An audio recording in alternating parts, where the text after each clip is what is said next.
అందరికీ నమస్కారం అండి. శ్రావణి గాజు ఛానల్కి స్వాగతం. ఈరోజు మనం గోరుచిక్కుళ్ళు కూర ఎలా తయారు చేయాలో చూద్దామండి. తాలింపు గింజలు వేసుకోవాలండి. ఉల్లిపాయలు కూడా వేసుకోవాలండి. ఒక ఉల్లిపాయ కోసుకుని వేసుకున్నాను. ఇక్కడ కొబ్బరి కారం కోసం నేను పచ్చి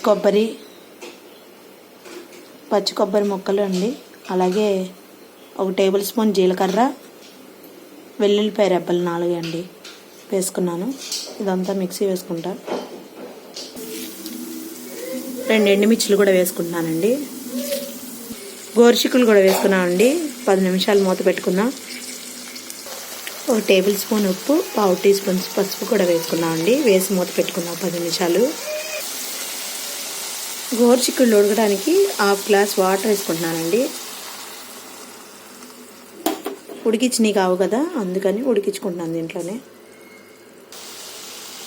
నేను ఇందాక కరివేపాకు కూడా వేసుకున్నానండి, ఆ వీడియో స్కిప్ అయ్యింది.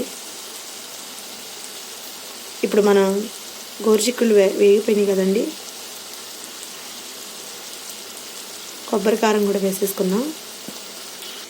ఇందాక ప్రిపేర్ చేసిన కొబ్బరి కారం అండి, పచ్చి కొబ్బరితో చేశాను.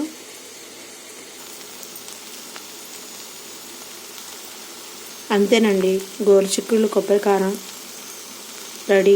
మీకు మా ఛానల్ నచ్చినట్టయితే లైక్ చేయండి, షేర్ చేయండి, సబ్స్క్రైబ్ చేయండి. Thank you friends. Thanks for watching.